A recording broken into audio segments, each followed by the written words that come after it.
So,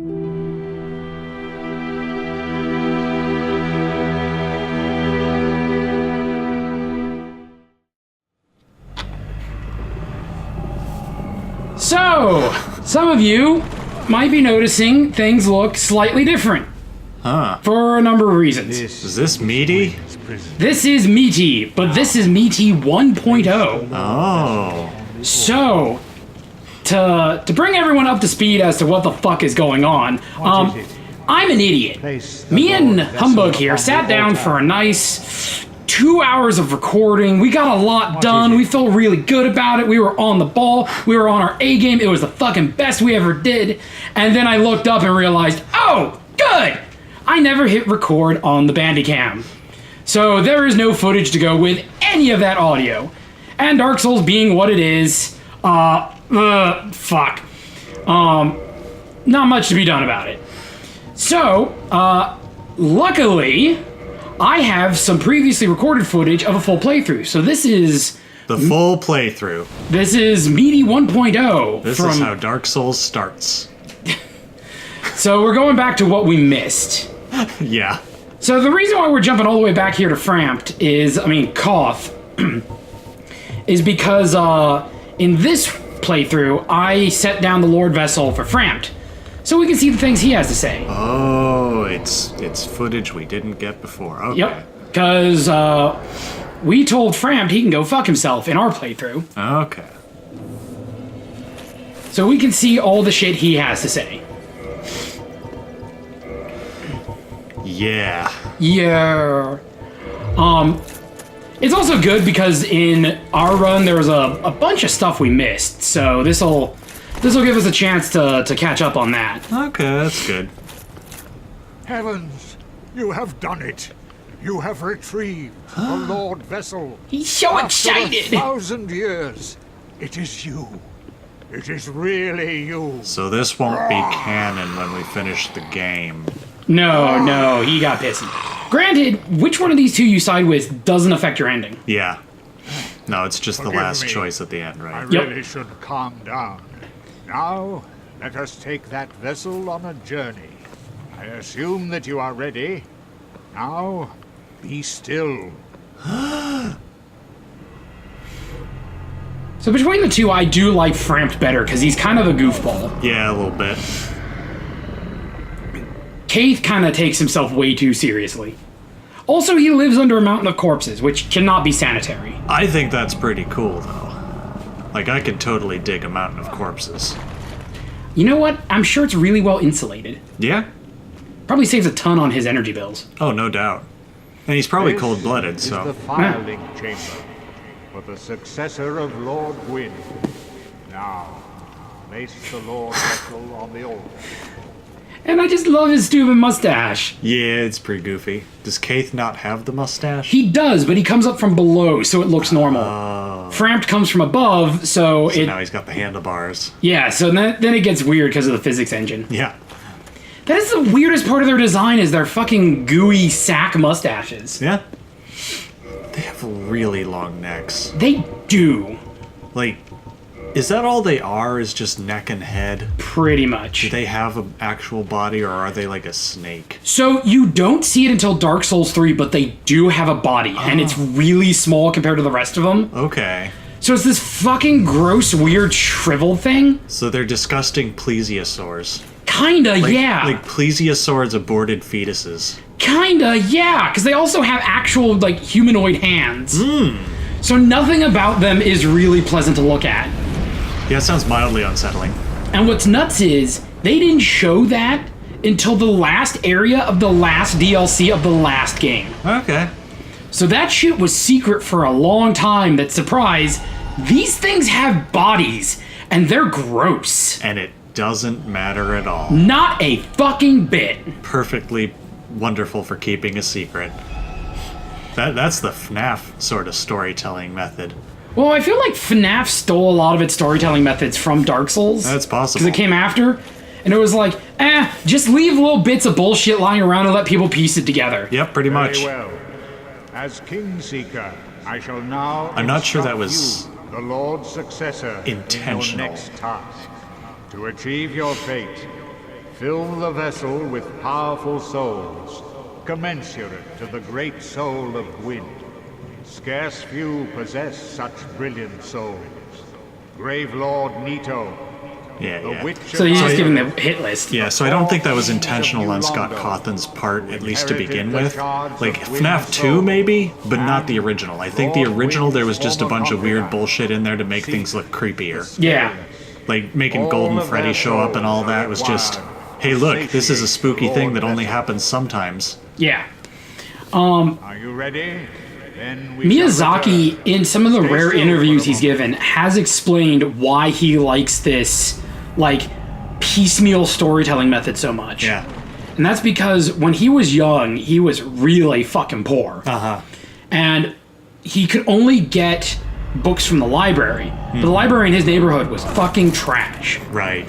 And pages and chapters were torn out. Sometimes that was the case. Sometimes, because it's the Japanese language system, the stories he was reading was so full of kanji he didn't know. Oh. So it was just a matter of, the story is complete. I am not equipped to actually read the story. Mm-hmm. And mechanically, there is a reason to keep Frampt around, is because he can break down upgrade materials, and he's the closest thing to a shopkeeper you can sell stuff to. Oh, okay. So you don't really need him, but he does make things a little convenient in certain parts. Right. Especially if you get a bunch of green Titanite shards and you want different types of, like, normal Titanite. Oh, actually, I am reminded of a thing that I was going to ask. Yes. So Sephra, Yes. he gets all hollow because he doesn't like Frampt's presence. Right. If you get rid of Frampt, He will still leave. he still leaves. Okay. Yes. Wow. What a fucking blair. Yeah. So you have received a revelation. Who's Very this? auspicious. This is the brass lady who we killed in our file. I pray that through you, her wish So we will missed be a bit of dialogue from her about the Gabgo granted. Galapgalab. Seek Yeah. the Scaleless. In legend, Okay, so this he is turned the against fire the king. ancient Yes. gods. Okay. He became Lord Gwyn's confidant, was granted dukedom, and was allowed to pursue his research. At the Regal Archives, he immersed himself in research on scales of immortality. The one thing that he did not have. But his very research drove him mad. The archives became a dungeon, a place for sinister experiments. Now, nobody dares even approach the Duke's forbidden archives. It looms over this land high atop the mountain. But I should warn against even an approach.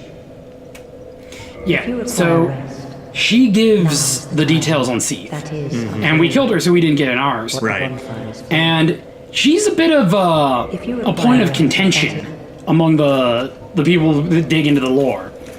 Because according to her armor and her soul, Firekeepers end up this writhing mass of humanity, and it fucking deforms them like nuts, which is why she's in full plate armor. Okay. But she's the only Firekeeper we meet out of any of the games that even hints to getting like really fucked up and deformed. So, there's debate as to whether that's true and she's just older than the rest of the Firekeepers we meet and they haven't gotten to that point yet. Right. Or if Gwendolyn is a fucking cunt and is like, okay, girl, I need you on my team, but boy, you ugly, you ugly, you ugly, put this on. And then made up the rumors about Firekeepers being gross. Yeah, and it's like, no, girl, make you her are feel beautiful on the inside. Actually, you're not. You're a writhing mass of humanity, but it ain't your fault. It's being a Firekeeper. You're doing this for me. Yeah. So, the downside to revealing the illusion and turning it from day to night is you lose access to that bonfire. The upside is these guys go away Okay. because they ain't real. They sure hit like they're real. Yeah. They sure kill you like they're real. Yep. Now, this is one of the things where, like, the Dark Souls hitbox is really good. Sometimes the Dark Souls hitbox is fucking trash, other times it's great. You throw an attack on them, even if they're not in a guard animation, if it hits their shield, it blocks the damage. Oh, okay. Yeah, that's nice. So you need to actually maneuver around their giant-ass shield. Yeah, and with your claymore, which swings from the right, that would make sense. Yep.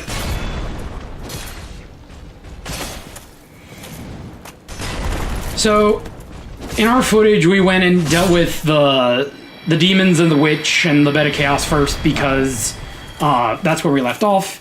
In this footage, I did it in a different order. I did Duke's Archives first. Oh. And this really highlights the problem of a lot of games that are a bit open-ended at parts. Whichever one you do first is disproportionately more difficult. Yeah, that because you can do them in any order. Yeah, that makes sense. I have yet to see a game that doesn't do level scaling that finds a way around that. Because it feels like level scaling is the only answer to that problem. Yeah. Yeah, things... If you kill one, the others power up.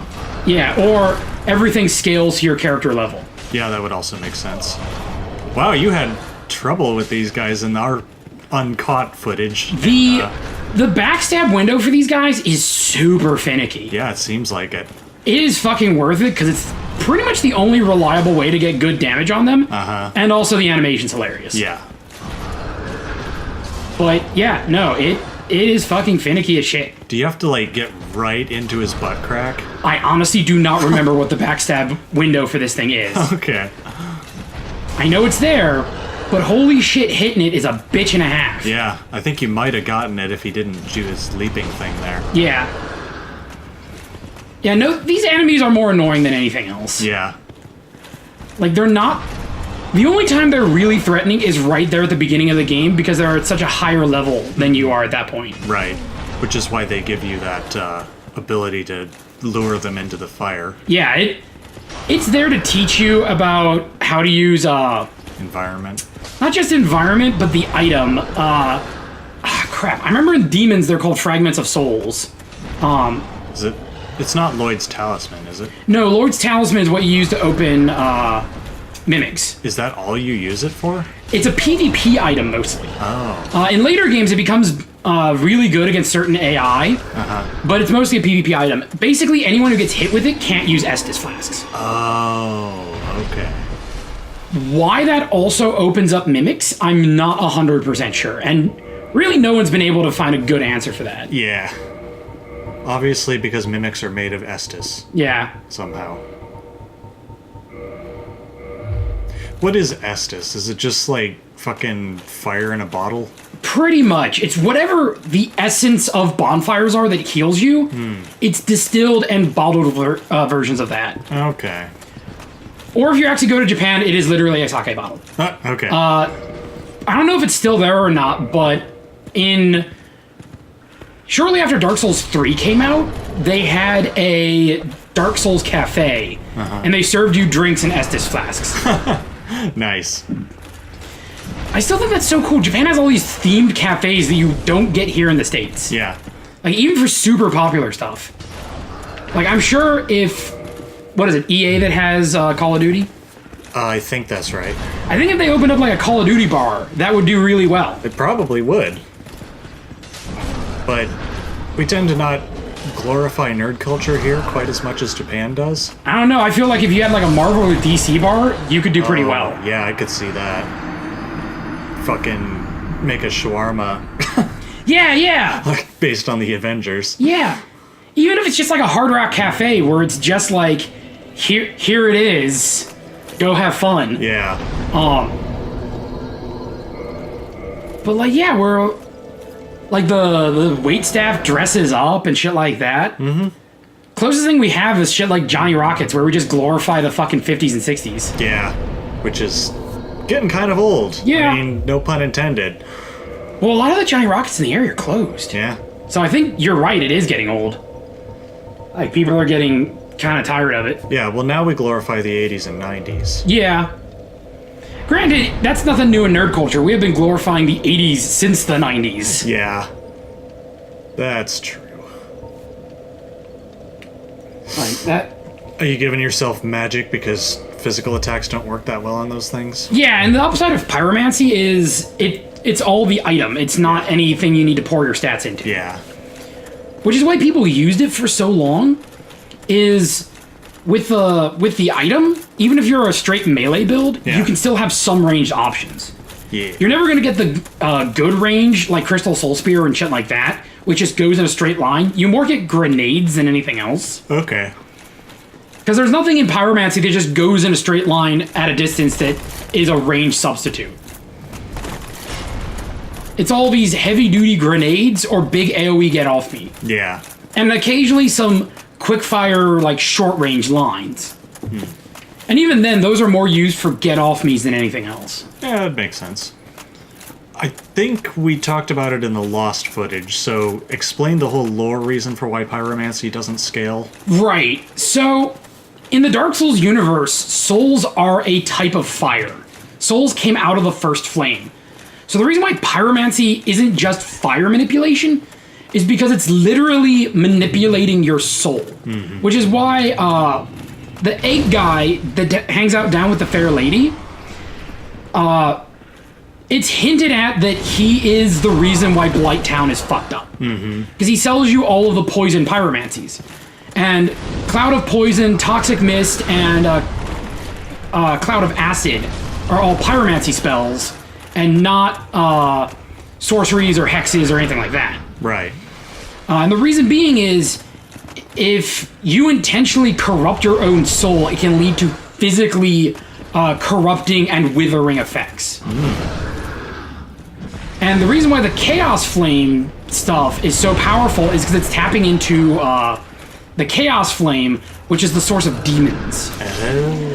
Essentially what happened with the Witch Islith and what got her fucked up is when the first flame was failing, when it first started to fade, she attempted to make a new one with the soul she got from the first fire. But this is this old, yeah, it's getting windy outside. Yeah. This is this old mythical idea, this mythical mindset of the lesser cannot create the greater. Because, excuse me, because the witch's soul came from the first flame, it cannot in turn be used to create something on the level of the first flame. Okay. So in her attempt, she ended up creating this corrupted flame, and it in turn corrupted her and her daughters. All right. So there's a bit of a tale of hubris involved there. Yeah.